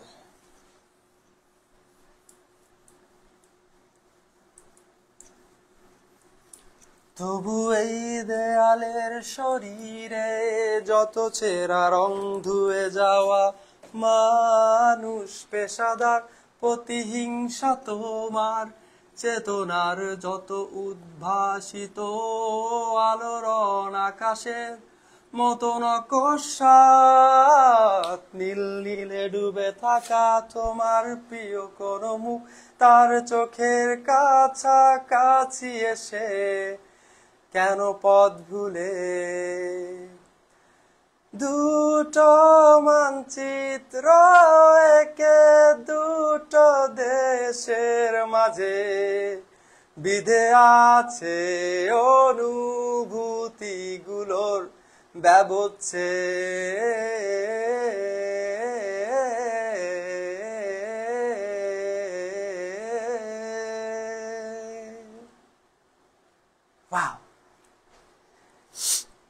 সো এখন আমরা করবো ইনশাল্লাহ, এটা শেষ, শীট শেষ, বইয়ের বাংলাদেশ। তো এখন আমরা করব, এই বউ বলি নেই, বইয়ের বাংলাদেশ বলছে, don't take me wrong. So ইনশাল্লাহ আমরা এবার করবো বরিশাল বোর্ড 19। ওকে, তো এটাই আমাদের লাস্ট ম্যাথ, আর্থিক বিবরণী। একটু কষ্ট করে সহ্য করো, দেন নেক্সট ইনশাল্লাহ আমি খুব দ্রুত তোমাদের কি বলো এটাকে, আমারও একটা ফেভারিট সং এটা, ঠিক আছে। স্যার বেতনটা দেন। কেন তোমারে বেতন দিব? তুমি কি চাকরি করো? বলো স্যার বেতন ও মজুরি বিবরণীটার ভিডিওটা দেন। আমি তো আবার তোমাদের ফান করি, বিকজ আমি ভাইরাল হওয়ার চেষ্টা করতেছি। সো এটা তোর মূলত এগুলো ভাইরাল হওয়ার জন্য, ঠিক আছে, আর আদারওয়াইজ কিন্তু কোনো ইন্টেনশন নাই, ঠিক আছে। ওকে, তোমরা যে 150টা মানুষে যে ক্লাস করতেছে ঘন্টার পর ঘন্টা, এটা করছি কিন্তু মাত্র কয় সেকেন্ড বলো, 1 মিনিটও কিন্তু না। এতেই মামু খারাপ, স্যার ডান্স দেন। আমার কোচিনে 1 তারিখে, আগস্টের 1 তারিখে পিকনিক, নাচ হবে একদম ফাটাফাটি। আমি নাচতে না পারলে কি আমি ভালো নাচাইতে পারি, সো ইউ ক্যান জয়েন। ওকে, চলে আসবা খুলনায় আলিয়া মাদ্রাসার সামনে, বাহাদুর লেন, ভূতের গলি, পুষ্পনীর নিচতলা। আচ্ছা আসো, আমরা একটু অঙ্কটা পড়ি। এটা হচ্ছে হলো ফারহান কোম্পানি, ঠিক আছে, ফারহান কোম্পানি লিমিটেড 10 টাকা মূল্যের 50,000 শেয়ার বিভক্ত। আমি এখন যে কোশ্চেনটা করাচ্ছি এটার গদাকটা সবচেয়ে ইম্পর্টেন্ট, মোস্ট ইম্পর্টেন্ট, ঠিক আছে, মোস্ট ইম্পর্টেন্ট গদাক সংরক্ষিত হয় বাবা, প্লিজ এগুলো কিন্তু আসবে, ঠিক আছে।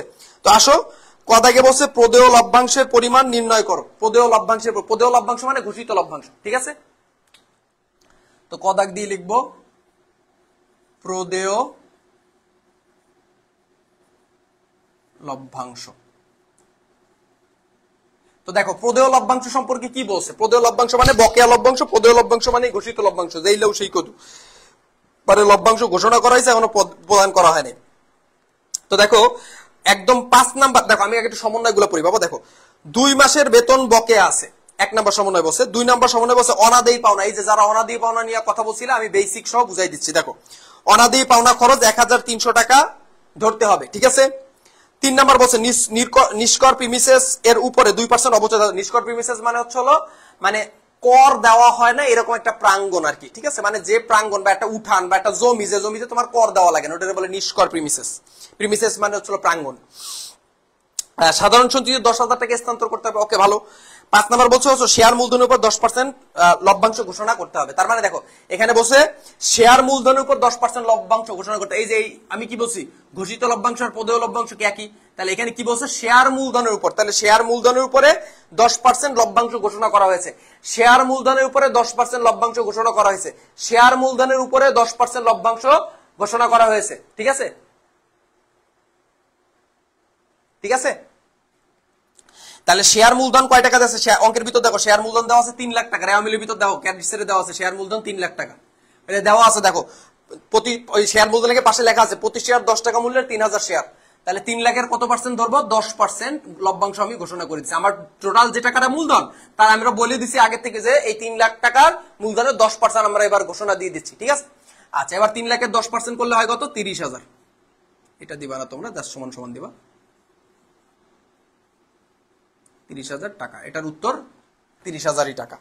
হ্যাঁ 30,000 টাকা। কদাক শেষ, ঠিক আছে, কদাক শেষ। কদাক নিয়ে আর কোনো কথা মানে তুমি কয় টাকা লভ্যাংশ ঘোষণা করছো। আবার এই লভ্যাংশ ঘোষণা অনেক সময় নিট মুনাফার উপর করতে বলে, তখন নিট মুনাফার উপর যে পার্সেন্টেজটা বলবে সেই পার্সেন্টেজ ধরো নিট মুনাফা আছে 2 লাখ, তো 2 লাখের উপর 10% করে 20,000 হবে। তো যদি বলে শেয়ার মূলধনের উপর, তাহলে শেয়ার মূলধনের উপর 10%, মানে যার উপর ধরতে বলবে তার পার্সেন্টেজ করে দিলেই কাজ শেষ, ঠিক আছে।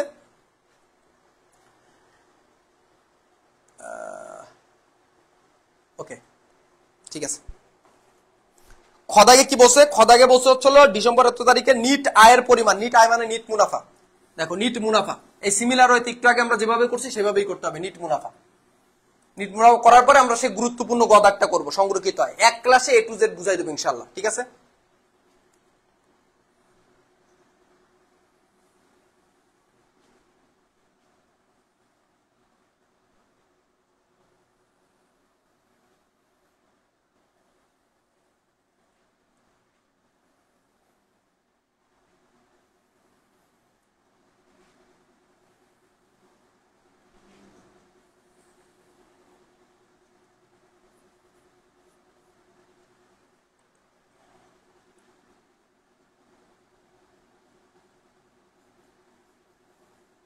ওই নিট আয় নিট মুনাফা একই কথা, বুঝছো, নিট আয় নিট মুনাফা একই কথা।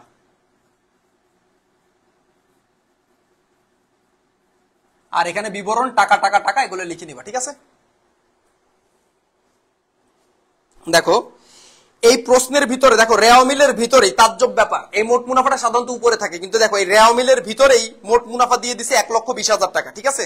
রেওয়ামিলের ভিতরেই দিয়ে দিছে মোট মুনাফা 1,20,000 টাকা মোট মুনাফা। তাহলে অবশ্যই রেওয়ামিলে এটা সাধারণত প্রশ্নে দেওয়া থাকে, তা নাহলে একদম প্রশ্নের মাথায় দেওয়া থাকে, ঠিক আছে। এর অনেক সময় বলে মোট মুনাফা এত ধরে বিশদায় বিনিয়োগ করো, কিন্তু এটা একটা তাজ্জব অঙ্ক, এটা রেওয়ামিলের ভিতরেই মোট মুনাফা দিয়ে দিছে।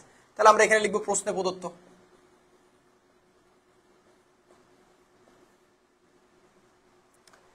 মোট মুনাফা কত, 1,20,000 টাকা। এটা একদম থার্ড কলমে চলে যায়, আমরা সবাই জানি। মোট মুনাফা থেকে আমাদের বাদ দিতে হবে পরিচালন ব্যয়গুলোকে।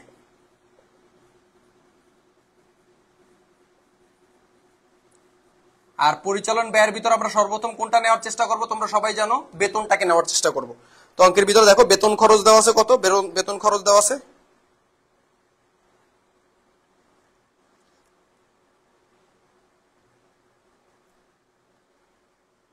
15,500।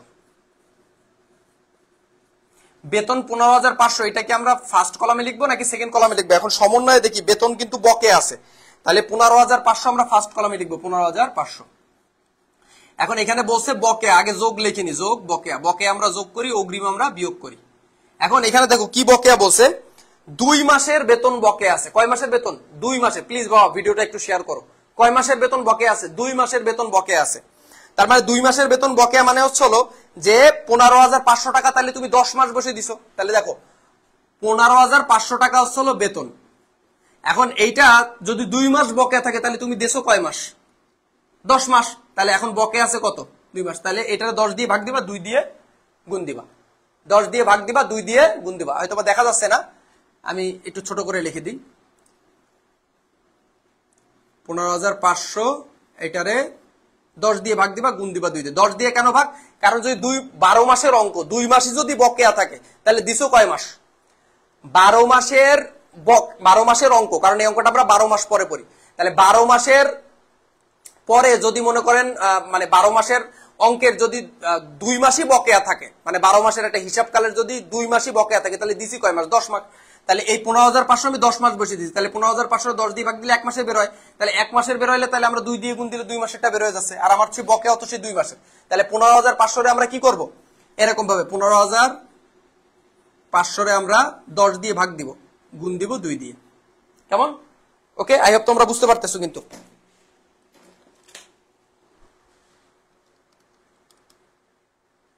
1,500 ভাগ 10 গুণ 2, না বুঝতে পারলে বলবা। 3,100,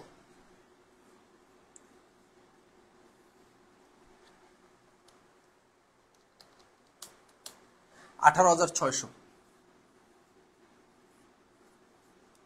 এটা লাগবে, এটা মুছে দেই। ওকে, আচ্ছা বকেয়া বেতনের কাজ করলাম। এবার আমরা একটু দেখি অঙ্কের ভিতর আর কি কি পরিচালন ব্যয় আছে। ভাড়া খরচ আছে, ভাড়া খরচ আমরা জানি পরিচালন ব্যয়। ভাড়া খরচ কত টাকা? 30,000 টাকা। ভাড়া খরচের সঙ্গে কোনো সমন্বয় নাই, ঠিক আছে, তাহলে এটা সরাসরি সেকেন্ড কলামে 30,000 টাকা বসে যাবে। এরপর আছে অনাদায়ী পাওনা খরচ, এটাও পরিচালন ব্যয়। অনাদায়ী পাওনা,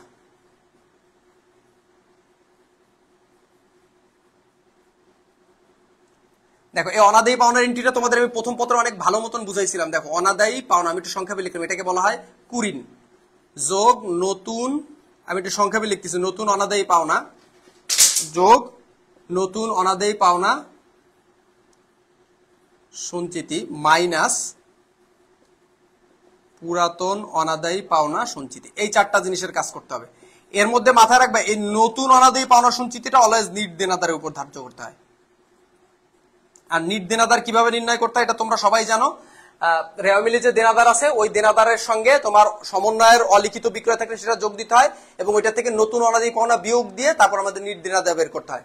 তাহলে তারপরে ওইটার উপর যে সঞ্চিতি বলবে সেই সঞ্চিতিটা যে পার্সেন্টেজটা দেওয়া থাকবে ওইটা সমন্বয়ের ওই পার্সেন্টেজটা ধার্য করলে আমরা যে নতুন অনাদায়ী পাওনা সঞ্চিতি পাবো। ঠিক আছে, তো আসো প্রথমে আসে কি অনাদায়ী পাওনা, এটা রেওয়া মিলে থাকবে। ঠিক আছে, আর এটা তো তোমরা জানো এই প্রথমটা থেকে রেওয়া মিলে, আর এই শেষেরটা থেকে কোথায় বলো? এই পুরাতনটা থেকে রেওয়া মিলে। ঠিক আছে, এই দুইটা থেকে রেওয়া মিলে, আর মাঝখানে এই দুইটা থেকে সমন্বয়।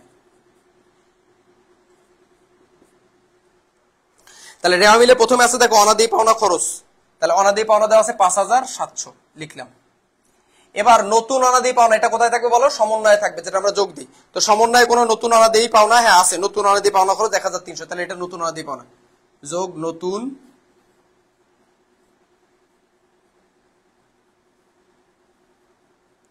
এটা আমি আবার বুঝাই দিচ্ছি, সমস্যা নেই। নতুন অনাদায়ী পাওনা 1,300, কারণ এটা তোমাদের কাছে অনেকের কাছে একটু দুর্বোধ্য। এর মূল কারণ হচ্ছে তুমি এই জিনিসগুলো জানো না। ঠিক আছে, এই জিনিসগুলো আমি যেগুলো লিখছি এগুলো তোমরা বুঝো না। ঠিক আছে, আচ্ছা তো এবার দেখো নতুন অনাদায়ী পাওনা সঞ্চিতি এটা কিন্তু সমন্বয়ে থাকে নতুন আদায় পাওনা সঞ্চিতি। তো সমন্বয় কিন্তু সাধারণ সঞ্চিতিতে কিন্তু নতুন আদায় পাওনা সঞ্চিতি কিন্তু নাই, তারপরে না থাকলে নিব না। আর সবার শেষে পুরাতন আদায় পাওনা সঞ্চিতিটা রেওয়া মিলে থাকে। তো এই অঙ্কে রেওয়া মিলেও কিন্তু কোনো নতুন আদায় পাওনা সঞ্চিতি নাই, তার মানে এটা আমরা যোগ দিয়ে দেবো, বা শেষ। তাহলে 6 আর 1 7,000 টাকা। ওকে, ঠিক আছে।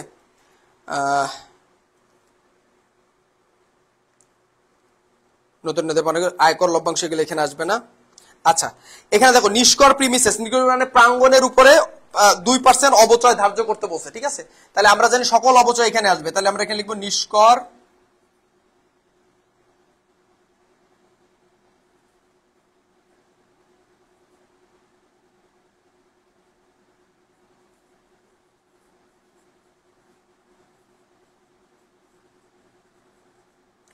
অবচয় অবলোপন হইলেই সেটা পরিচালন ব্যয়ের ভিতর নিতে হবে। একটু আগে ওই যে সুনামের অবলোপন নিছিলাম ওইরকম স্থায়ী সম্পদ আসবে, যার অবচয় বলবে সেটাই কিন্তু এখানে আসবে, ঠিক আছে। তাহলে নিষ্কর প্রিমিসেসের অবচয় ধরতে বলছে কত পার্সেন্ট? 2%। তাহলে নিষ্কর প্রিমিসেস রয়েছে কত? নিষ্কর প্রিমিসেস রয়েছে হলো 3,20,000। তাহলে 3,20,000 এর 2% করি,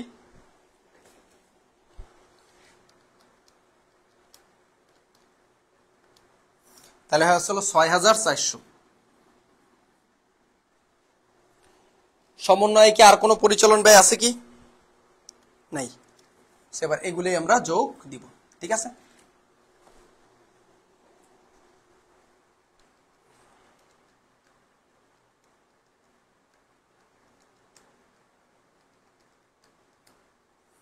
$62,000।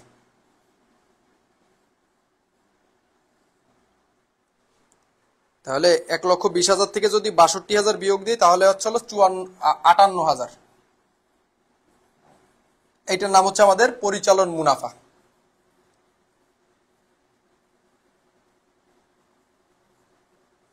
আমরা সবাই জানি মোট মুনাফা থেকে পরিচালন ব্যয় বাদ দিলে আমরা পাই হচ্ছে কি মুনাফা? বলো, পরিচালন মুনাফা, ঠিক আছে।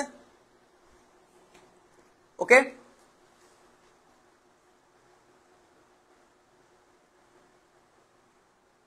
ওকে। আচ্ছা, তো এই পরিচালন মুনাফার সঙ্গে আমরা অপরিচালন আয়গুলোকে যোগ করব এবং অপরিচালন ব্যয়গুলোকে কি করবো বলো? বিয়োগ করব। এখন আমরা যদি অঙ্কের ভিতর খুঁজি অপরিচালন আয় কি আছে,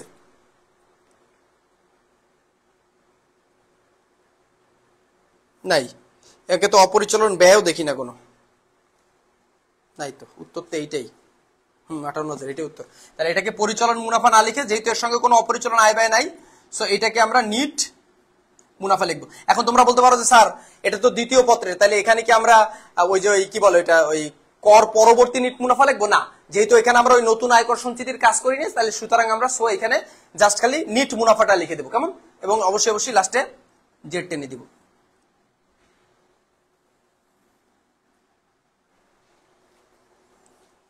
আই হোপ তোমরা এটা বুঝতে পারছো, ঠিক আছে। এবার আমরা গদাকটা করাবো ইনশাল্লাহ। এবার আমরা হচ্ছে গদাকটা করাবো। গদাকটা মোস্ট ইম্পর্টেন্ট, সংরক্ষিত আয়। ইনশাল্লাহ এটা থাকবে সকল বোর্ডে, সংরক্ষিত আয় এটা থাকবেই থাকবে ইনশাল্লাহ। এটা ছাড়া প্রশ্নই হয় না দ্বিতীয় পত্রের। সংরক্ষিত আয়টা থাকবেই থাকবে ইনশাল্লাহ। এটা খদাক ছিল, আমি গদাক লিখে ফেলাইছি। যাক,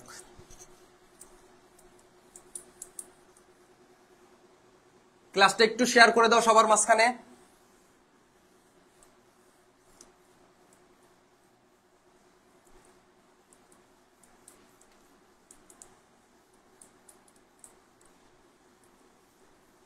বাবা, আমরা হোয়াইট বোর্ডে করাই 150 স্টুডেন্ট ক্লাস করতেছে, এই তো আমাদের কাছে অনেক, ঠিক আছে। এমনি ছোট্ট একটা পিচ্ছি চ্যানেল, হ্যাঁ, আর এর মধ্যে আবার মনে করো তোমরা ক্লাস করো, হ্যাঁ, এই তো অনেক। স্যার আপনার কাছে দয়া করে আপনার এনে ক্লাস করি, এই তো অনেক। এরপরে আবার মানে শেয়ার করতেও বলেন, আরে স্যার আপনার নিয়ে তো হয় না। এই জন্যই তো বাঙালি রে, আপনার এনে ক্লাস করি দয়া করে, হ্যাঁ, আপনি একটু এই নিয়ে সন্তুষ্ট থাকবেন তা না।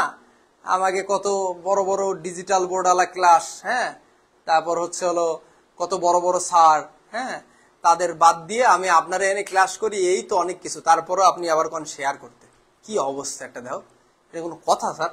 হ্যাঁ, আচ্ছা দেখো, নিট আয় এত টাকা ধরে সংরক্ষিত আয় বিবরণী প্রস্তুত করতে বলছে। এখন সংরক্ষিত আয় বিবরণীটা কি, আগে একটু ছকটা আগাই নিয়ে আমি তারপর বুঝাই দিচ্ছি।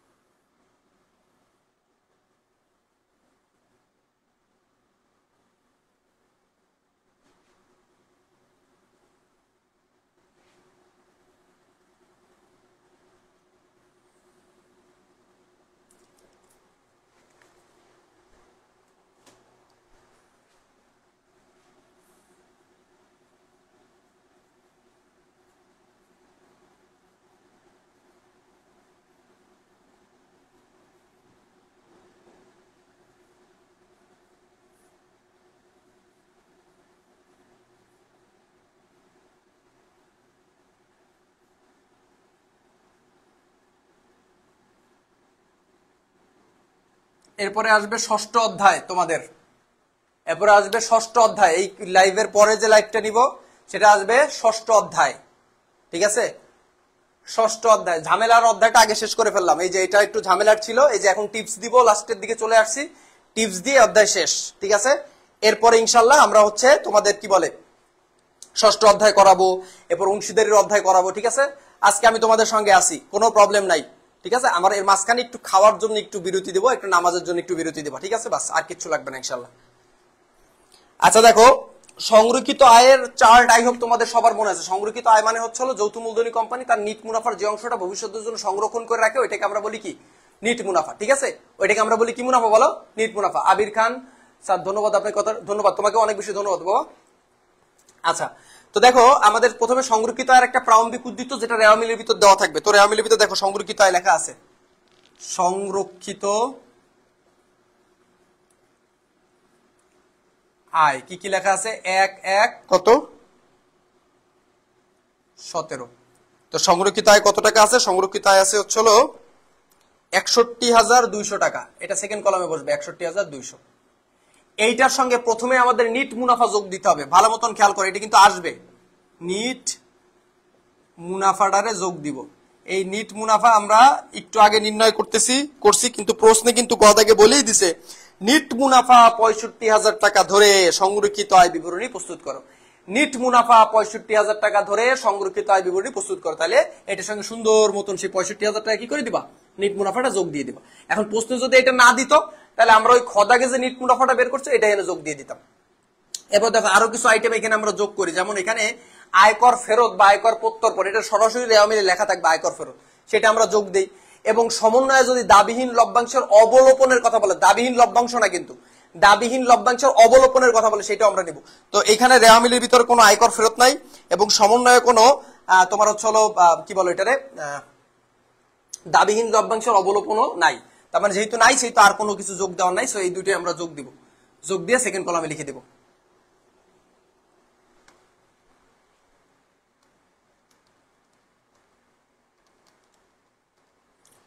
এক লক্ষ 26,200, 1 লক্ষ। তাহলে এই চারটা জিনিস আসে প্রথমে, ঠিক আছে? সংরক্ষিত আয়ের সঙ্গে নিট মুনাফা যোগ দিয়ে একদম মুখস্থ করে ফেলাও। সংরক্ষিত আয়ের সঙ্গে নিট মুনাফা যোগ দিবা, সংরক্ষিত আয়ের সঙ্গে নিট মুনাফা যোগ দিবা, সংরক্ষিত আয়ের সঙ্গে নিট মুনাফা যোগ দিবা, তার সঙ্গে আয়কর ফেরত যোগ দিবা, তার সঙ্গে আয়কর ফেরত যোগ দিবা, তার সঙ্গে আয়কর ফেরত যোগ দিবা, তার সঙ্গে তোমার হচ্ছে দাবিহীন লভ্যাংশ অবলোপন যোগ দিবা, দাবিহীন লভ্যাংশের অবলোপন যোগ দিবা, দাবিহীন লভ্যাংশের অবলোপন যোগ দিবা। ওকে, যোগ দিয়ে এই চারটা আইটেমের কাজ করে যোগ দিয়ে থার্ড কলামে লিখে দিবা, ঠিক আছে? আচ্ছা, এবার এটার থেকে বাদ দিবা বন্টন সমূহ, বাদ দিবা কি বলো?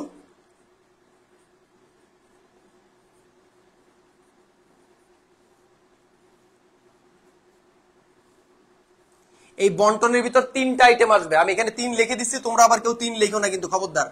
3টা আইটেম আসবে। সেই 3টা আইটেম কি বলো? 3টা আইটেম প্রথমে আসবে আয়কর, প্রথমে আসবে কি বলো? আয়কর। প্লিজ শেয়ার, এটা লাস্টের দিকে চলে আসছি, ভিডিওটা একটু শেয়ার করো তোমরা, যারা নতুন জয়েন করছে একটু শেয়ার করো, কেমন? আচ্ছা দেখো, প্রথমে আমরা নিব আয়কর। আর আমাদের পেজে একটা লাইক দিয়ে দিও প্লিজ, আমাদের পেজে একটা ফলো দিয়ে দিও, ঠিক আছে? মোদের বিদ্যালয় পেজে, তোমরা তো আমাদের স্টুডেন্ট, আমাদের সঙ্গে তো থাকবা সামনে, সো আমাদের পেজটাকে একটু ফলো দিয়ে দিও, কেমন? আর সাবস্ক্রাইব ইউর হ্যাপিনেস। আয়কর দেখো, আয়কর রেওয়া মিলের ভিতর দেওয়া আছে কত টাকা? 10,000 টাকা। তো রেওয়া মিলে প্রথমে দেখো তুমি লাভ, এই যে 1,26,000 টাকা পাইছে, মানে এটা তোমার সরকারকে কি তোমার সংরক্ষিত হয়েছে আর কি, টোটাল মানে সংরক্ষিত মানে বাইরে দাঁড়াইছে 1,26,200। এখন এই টাকা থেকে তোমার সরকারে কি দিতে হবে? আয়কর দিতে হবে। তো সরকারকে আয়কর দিলে কি টাকা চলে যাবে? কয় হাজার টাকা? 10,000 টাকা। ফার্স্ট কলামে লিখলাম 10,000। এবার রেওয়া মিলের ভিতরেই যে আয়কর সঞ্চিতি আছে সেটা বিয়োগ দেবা। এটার থেকে, এই আয়কর থেকে রেওয়া মিলের যে আয়কর সঞ্চিতি সেটা বিয়োগ দেবা। আয়কর সঞ্চিতি আছে? হ্যাঁ আছে, আছে।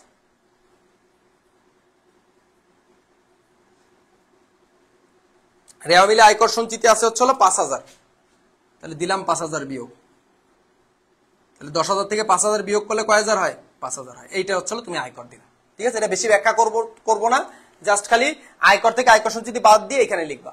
আর এখানে তোমরা আরেকটা জিনিস মনে রাখতে পারো, ঠিক আছে? এখানে আরেকটা জিনিস তোমরা মনে রাখতে পারো, সেটা হচ্ছে যে অনেক সময় হয় কি, প্রতিষ্ঠানে আয়কর যে টাকা হয় এর থেকে আয়কর সঞ্চিতি বেশি হয়। আয়কর যে টাকা থাকে তার থেকে আয়কর সঞ্চিতি বেশি হয়। ওই সময় আবার কি করে, এটাকে অনেকে উপরে কাজ করে। তো মানে উপরে মানে হচ্ছে এই যোগের ভিতরে নিয়ে নেয়। তা আমি বলি কি ওইটা না করে তোমরা অলওয়েজ এটা এখানেই করবা, জাস্ট খালি মনে করো ধরো আয়কর আসছে 10,000 আর আয়কর সঞ্চিত আসছে 15,000, তাহলে 10,000 থেকে 15,000 বিয়োগ করলে হয় কি -5,000, তখন তুমি এটা ব্র্যাকেটে -5,000 লিখে দেবা। মানে সবসময় মানে উপরে তোমরা করবা না, যেভাবেই থাকুক না কেন বড় ছোট বোঝার দরকার নেই, এখানেই করবা, নিচেই করবা। বন্টন, আয়কর সঞ্চিতির কাজ সবসময় বন্টনে যাবে, আয়কর সঞ্চিতির কাজ অলওয়েজ বন্টনে যাবে, আয়কর সঞ্চিতির কাজ অলওয়েজ বন্টনে যাবে। কেমন? হ্যাঁ, সাজেশন লাস্টে দিচ্ছি, এখনই দিচ্ছি। আর আমি যাচ্ছি না রে বাবা, এরপরও 2-3টা লাইভ ক্লাস নেবো। কি রে ব্যাপার, তোরা দিয়ে আমার বিদায় করে দিচ্ছিস সে ভাই। আচ্ছা, এবার দেখো এখানে লভ্যাংশ দিব। এবার এই যে তুমি লাভ আয় করছো, আয়ের থেকে সাধারণ শেয়ার হোল্ডার বা যারা শেয়ার হোল্ডার আছেন তাদেরকে তোমার কি দিতে হবে? লভ্যাংশ দিতে হবে। এখন তুমি লভ্যাংশ দেওয়ার ক্ষেত্রে এই ক্ষেত্রে অনেকে প্যাচের ভিতর পড়ে যাও। শোনো, দাবিহীন লভ্যাংশ বাদে সব লভ্যাংশ এখানে আসবে। একদম সহজ কথা, দাবিহীন লভ্যাংশ বাদে যত লভ্যাংশ আছে সব লভ্যাংশ এখানে নিবা। তাহলে অঙ্কের ভিতর দেখো কি কি লভ্যাংশ দেওয়া আছে। অদাবিকৃত লভ্যাংশ, তার মানে এটা অদাবিকৃত লভ্যাংশ মানে কি? দাবিহীন লভ্যাংশ। তার মানে দাবিহীন লভ্যাংশ এখানে আসবে না। এখানে ডাইরেক্ট দেখো লভ্যাংশ দেওয়া আছে, ডাইরেক্ট লভ্যাংশ দিয়েছে, ডাইরেক্ট লভ্যাংশ দিয়েছে কত হাজার টাকা? 7,000 টাকা। ওকে, এরপর যদি সমন্বয়ের ভিতর দেখো, সমন্বয়ের ভিতরে আছে শেয়ার মূলধনে 10% লভ্যাংশ ঘোষণা করতে হবে। ওই যে ঘোষিত লভ্যাংশ বা প্রদেয় লভ্যাংশ যেটা আমরা কত আগে নির্ণয় করছিলাম, ঘোষিত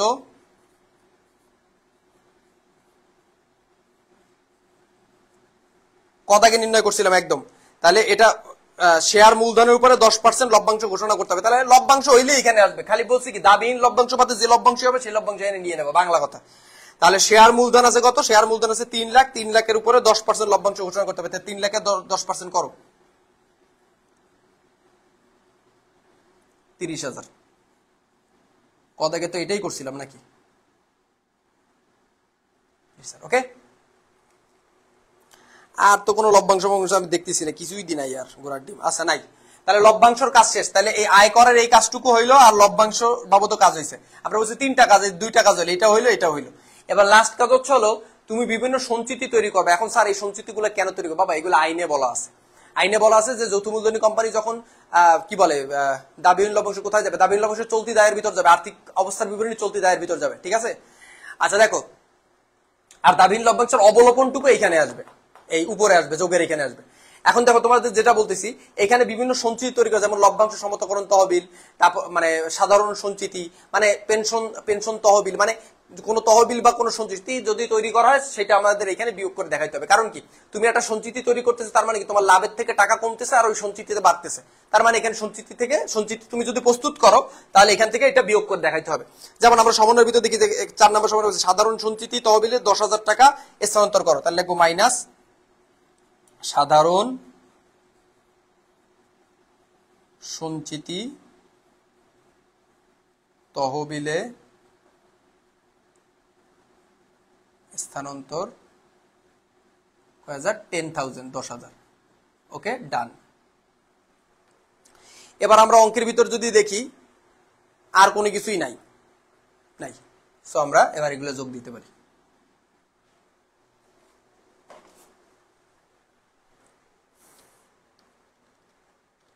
5,000 প্লাস 7,000 প্লাস 30,000 প্লাস 10,000 52,000। এই 52,000 হলো মোট বন্টন করছি আমরা। 1,26,200 থেকে আমরা এইটা কি করছি বলো? বন্টন করছি। তাহলে এবার এটা চলো আমরা বিয়োগ দিয়ে দিই। এবার আসলে আমি তোমাদের কিছু কথা বলে দিই, ঠিক আছে? আই হোপ তোমরা অলরেডি বুঝে গেছো যে কি দিয়ে কি করতে হবে। 74,200 টাকা আসছে উত্তর। এদের উত্তর কত? উত্তর মিলে গেছে 74,200। জি, এখন কিছু টিপস দেই তোমাদের, এটা একটু মনে রাখবা। এটা হলো সংরক্ষিত সমাপনী উদ্ধৃত, সংরক্ষিত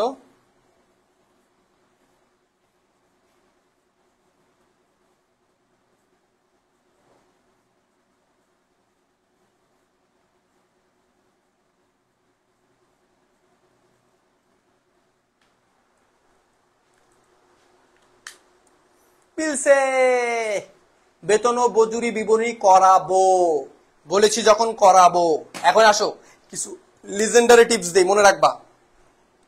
1 নাম্বার, ভয়কে করবা জয়, কদাগের আনসার করবা সবার শেষে, সবার শেষে, নট ফার্স্টে। এটা ফার্স্টে করবা তো মরবা, বোঝা গেছে? ফার্স্টে এটার আনসার করা যাবে না। ফার্স্টে খ বিভাগ, ফার্স্টে কি বিভাগ? খ বিভাগ, ঠিক আছে? ফার্স্টে খ বিভাগটা খুব সুন্দর মতন করে এ টু জেড আনসার করবা, ঠিক আছে? সময়ের মধ্যে 20 মিনিটের বেশি একটা সৃজনশীলে নিবা না। সুন্দর মতন করে খদাগ আনসার করবা, একদম ভেরি বিউটিফুল করে, ঠিক আছে? একদম সুন্দর মতন খদাগ আনসার করে একদম মজ মাস্তি করে তুমি যাবা এবার হচ্ছে ক পার্টে, একদম সবার লাস্টে, একদম সবার লাস্টে। জি আলহামদুলিল্লাহ, আল্লাহ আমাকে অনেক ভালো রাখছে। তুমি কেমন আছো আশরাফুল? আমাকে একটু জানাবা। তো দেখো যে প্রথমে খ বিভাগ, তারপরে ক বিভাগ, ঠিক আছে? ওকে, আচ্ছা। তো খ বিভাগের আনসারটা যখন করবা তখন তো সবগুলা তুমি আই হোপ পারবা, কারণ খ বিভাগে আমি যে সাজেশন দিচ্ছি বা যেভাবে ক্লাস নিচ্ছি এগুলা তোমার খ বিভাগে কমন চলে আসবে। এখন ক বিভাগের ক্ষেত্রে এই দুইটা অঙ্ক করালাম, বেসিক ক্লাস ইউটিউবে দেওয়া আছে, আমি তোমাদের গাইডলাইন দিচ্ছি যথেষ্ট পরিমাণ, বা পিডিএফ টিডিএফ দিয়েছে। আই হোপ তোমাদের সব মিলায়, বা আমার লাস্ট শুট কোর্সে যারা আমার কাছে প্রাইভেট পড়ছে সারা বছর, আই হোপ সবাই মিলে মানে খুব বেশি একটা ভালো একটা প্রিপারেশনে তোমরা আসো, এটা আমার বিশ্বাস। এখন যারা একটু মোটামুটি পিছায় আসো বা মনে করতেছো যে স্যার আমি কি আসলে পারবো, বা অনেক সময় হয় কি স্যার সব অঙ্কই পারি কিন্তু এই আর্থিক লাস্টে যে মিলাইতে পারি না, তাদের ক্ষেত্রে কথা হলো একটাই, যে তুমি না মিলাইতে পারলেও, তুমি যদি অঙ্ক নাও মিলাইতে পারো, তুমি একটা সৃজনশীলে কত থাকে? 10 থাকে না? তুমি মোটামুটি কমসে কম 6 থেকে 7 পাবাই পাবা, ঠিক আছে? যদি নাও মিলাইতে পারো। আর্থিক বিবরণী এরকম না যে তুমি ভুল করলে তোমার কাইটা একদম 0 দিয়ে দেবে, কাইটা 0 দিয়ে দেবে, এরকম কখনো হবে না। এটা হলো গোল্ডেন টিপস। সুতরাং যারা এইটা চিন্তা করতেছে যে স্যার আমি করবোই না, যারা এটা মনে করতেছে স্যার আমি আর্থিক বিবরণী করবো, তারা কিন্তু এ প্লাসের থেকে সরে যাচ্ছে দূরে। তোমরা খ পার্টটা খুব ভালো পারবা আমি জানি, ওই যে শেয়ার ইস্যুর অঙ্কগুলা দুইটা ওখান থেকে কমন পাওয়া পারবা, লিপিবর অঙ্ক থেকে একটা অঙ্ক ইনশাল্লাহ কমন পাবা, এটা পারবা। একটু পরে অনুপাত বিশ্লেষণ অঙ্ক করাবো, একটা অঙ্ক কমন পাবা ইনশাল্লাহ, বুঝাইতে পারছি? আই হোপ তোমরা খুব ভালোই পারবা খ পার্ট, এটা আমার বিশ্বাস। কিন্তু ক পার্টে যারা এটা চিন্তা করছে স্যার ক পার্ট কর্মই না, হেগোর জন্য কিন্তু একটাই কথা মনরা, তোমরা কি করবা? তোমরা ক পার্টটা করবা সবার লাস্টে, কিন্তু আনসার কিন্তু করতেই হইব। আনসার না করলে কিন্তু এ প্লাস মিস হইয়া যাইবে, ঠিক আছে? অঙ্ক মিলাইতে পারো আর না পারো, তুমি যদি 7ও পাও 10-এর ভিতরে, তাও কি 7 দুগুণে 14, 7 দুগুণে কত? 14। আর ওদিকে যদি তুমি মনে করো তুমি মানে কত 50 মার্কের তো খ পার্টে, তো 50 মার্কের যদি তুমি 45ও পাও, তাহলে 45 আর 14 কত? 55, 55 আর 59। আর ওইদিকে এমসিকিউতে তোমার কত পাওয়া লাগবে? এমসিকিউতে তোমার 21 পাইলেই তোমার এ প্লাস চলে আসতেছে। কথা বুঝাইতে পারছি? খুব সহজ হিসাব, কিন্তু খুব সহজ হিসাব, এত বেশি প্যারা নেওয়ার কোনো দরকার নাই, জরুরত নাই। আর ভয় নেওয়া, ভয়তে স্যার আমি আর্থিক বিবরণী করবোই না, খাতা তুমি প্রথম পথে আর্থিক বিবরণী করছো না, তুমি 9-10 করছো না, কিছু কিছু পারবা। এই যে আমি করাইছি এইগুলো একটু রাতে 1-2 বার প্র্যাকটিস করে হয়ে যাবে ইনশাল্লাহ। মেইন কথা হলো খাতায় লিখতে হবে, খাতায় লিখতে হবে। 7টা সৃজনশীল লিখতে হইবে, 7টা সৃজনশীল না লিখা বেরোয়া যাবে না। পরীক্ষার হলে ঢোকবা এই নিয়ত করে যা আমি আর লাস্ট বের হয়ে যাবে, কিন্তু আমি 7টা সৃজনশীল না লিখে আসবো না। 7টা পারি না পারি, কম পারি বেশি পারি, 7টা সৃজনশীল আনসার করবো। এ প্লাস পাওয়ার পসিবিলিটিস তোমার অনেক বাইরে যাবে, আমি গ্যারান্টি দিচ্ছি। সো নো টেনশন, ডু ফুর্তি। Okay, wish you all the very best. দেখা হচ্ছে নেক্সট ক্লাসে। আমাকে একটু গোসল করতে হবে, একটু খাইতে হবে, নামাজ পড়তে হবে, সর্বোচ্চ আধা ঘন্টা টাইম লাগবে, একটু সময় দাও। একটু পরেই তোমাদের আমি নতুন ক্লাস নিয়ে আসতেছি। টিল দেন, আল্লাহ হাফেজ, টাটা, আসসালামু আলাইকুম।